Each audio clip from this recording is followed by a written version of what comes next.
Si Ma'am Rosita Aquino Idol ay nasa kabilang linya para humingi ng tulong na makuha na daw niya sa kanilang barangay yung hinihingi niyang certificate to file action dahil tatapusin daw muna niya ang fiesta bago ito i-release.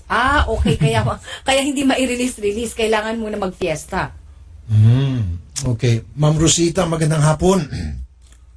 Ma'am Rosita, Sir, sino po yung kausap niyo sa barangay tungkol ho sa inyong CFA? Ma'am Rosita. po, Sino po yung kausap niyo sa barangay tungkol po sa inyong request na CFA? Mr. Tito Sir? Granil, Barangay Secretary. Magandang hapon po, Sir Tito. Mr. Granil? At kakausapin ko si Juan, si Lopon Chairman. Opo. Nakikinig po ngayon si Ma'am Rosita. Bakit po naantala po yung pag-release ng kanyang CFA, Sir Tito? Yung pong in-schedule noon, hindi po kasi sumipot si Mrs. Rosita po, sir. Hindi po sumipot si Ma'am Rosita. Opo, sir. I see. Sandali naman po, Sir Tito. Ma'am Rosita? Ma'am Rosita?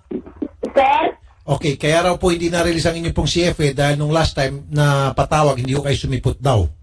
ay sir, nagpakasinungaling ang mga yan. Nagpakasinungaling po nila. Ilang kriptogram po yan? Noon pong 2014, hindi pa po sekretary. Hindi ko pa po na-meet yan. Ito po, mga pares nila, nag-ano po sila, nag-witness po sila sa akin, labas sa akin. Ngayon ko lang po na-meet ang mga yan. Bago pa lang po sila. Kaya napakasinungaling po sila. Okay. Itong tanda ko pong ito, si Kapitan po, noong tinaharas kami ng kapatid kong ito, 3 gabi, 3 araw na itinago po kami sa bahay nila. 6 na bata po, mga apo ko, 2 kaming babae ng anak ko. Hindi po kami sinuko. Napagod po ang mga kapulisan na na kukunin si Crisanto Ramos, ayaw po payagan ni Kapitan. Tapos po nagpatulong ako sa Iglesia ni Cristo.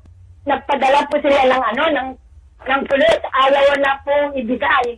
Hanggang sa kwan po, pinakiusapan po ako na makipag-ariglo dahil lang sa mga bata. Dahil po 3 araw na hindi kami kumain ng kanin. So Ma'am Rosita, ano po yung inyo pong ifina-file na kaso laban po sa inyong kalaban? Kung matanong ko po. Ma'am. O, Kasi pwede naman natin ma-bypass yung barangay. Baka meron ho kayong magagawang tulong na hindi na natin kailanganin pa yung CFA. Ano ho ba yung inyong pong reklamo? kun po, ito lang po ang napakasakit, sir. Sinampa namin ng demanda si Kapitan. Nanalo po kami kung bakit. Okay, teka mo naman. Ma'am, bakit niyo po sinasampahan ng kaso si Chairman? Ano po yung kasong isinasampahan niyo kay Chairman? One-sided po siya. Ma'am Rosita, siyempre meron po kayong kalaban. Kaya po, dinadaan po sa barangay at hinihiring po yan. And then after 3 hearings, dapat bigyan na kayo ng CFA. So, sino po ang inireklamo ninyo sa barangay? Yung kaso po nasa barangay ngayon, sino po yung kinakasuhan nyo? Si Crisanto Ramos po. Okay, ano po yung kaso ni Crisanto Ramos, ma'am? Grave threat, sir. Palagi kami Okay, sige ma'am. Great threat. Gusto niyo po, tulungan ko kayo, hindi niyo na kailangan po yung barangay. Pwede ko kami makatulong, ma'am. I-bypass na po natin yung barangay. Opo. Gusto niyo po? Opo. Sige po, ganito po Huwag niyo po ibababa ang telepono, susunduin po namin kayo kung nasaan po kayo. Hayaan na po natin yung barangay na yan kasi sabi niyo sinungaling. Kami po ay naniniwala sa inyo. Then, sasamahan po namin kayo sa piskalya. Ididiretso na po natin. Direct filing. Okay po? Opo. Sandali lamang po Sir Tito Granil, magandang hapon po ulit sa inyo. Ganda nga po din, sir. Sir, sabi po ni Ma'am Rosita, napakasinungaling daw po dyan. Andito po sa record po ng barangay lahat po na nangyari dito, sir. Naka-record po lahat. Pero sir, 3 patawag, hindi po sumisipot yung pong kabila. At napakatagal na po pala ito, taon na raw, sir. Yung pong nadatnan ko, sir, mga ang reklamo nila, pagbabanta at saka paninirang po, sir. Sir, alam niyo po ba yung grave threat kung tutuusin? Pwede naman po ito i-direct filing na lang sa piskalya. Pwede na ho kayong ma-bypass nito. Bakit po nag-iinarte po ang inyong barangay? ayaw pa ibigay. Ito po pala, matagal na ho pala ito, inabutan nyo na po pala ito. Ilang taon na ho kayo nandiyan sa barangay. Siguro ilang taon na po ito. Di ba sir? Ba't di pa rin makuha-kuha ni Ma'am Rosita yung kanyang CFA? Isang taon na po ako, sir. O kaya nga, isang taon ka na hanggang ngayon, di pa rin nabibigay yung CFA. So before na dumating ka raw dyan, si Ma'am Rosita, pabalik-balik na dyan sa inyo para kunin yung kanyang CFA.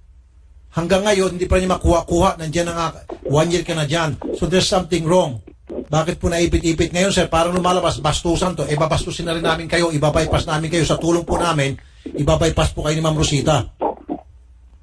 Okay, sir? Pakisabi po kay Chairman.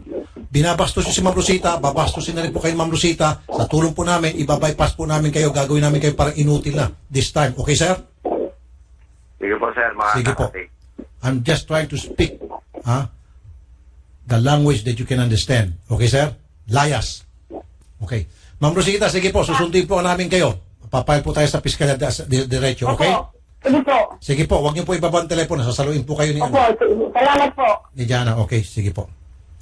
Colonel Ariel Red, Chief of Police ng Tarlac, magandang hapon po. Colonel, Yes, sir. Good pupunta afternoon po. Good afternoon po. Pupunta po kami dyan sa inyo, sasamahan po ng isang reporter namin, ito si Ma'am Rosita Aquino. Grave threat po ang kanya pong ikakaso sa kanya pong kalaban at yung barangay po mukhang nagdidili-dalit, mahigit isang taon na po, ayaw pa rin siya bigyan ng CFA. Pwede naman po i-direct filing to, sir, di ba? Pupunta kami. Ay, sige po, sir. Antayin po namin at actionan po agad natin yan, sir. Palakpakan mo si Colonel Red. Sige. Sir, sobrang thank you po. Mabuhay kayo, Colonel Red. God bless po. Sige po, sir. Welcome po, sir. At mabuhay po rin po. Yes, kayo. sir. Yes, sir. Okay. Sige po, Ma'am Rosita. Ayan. Diyan salo si Ma'am Rosita. Okay. Mas pinaigting gamit ang makabagong paraan sa isang text lang. Sumbong ng mamayan, agad na aksyonan. Problema, mabilis masosolusyonan. Para sa inyong mga sumbong at reklamo na nais maaksyonan ngayon din, mag-text sa Wanted Hotline 0908-8788-536. Be sure to come back. Use 5 everywhere. Copyright 2016.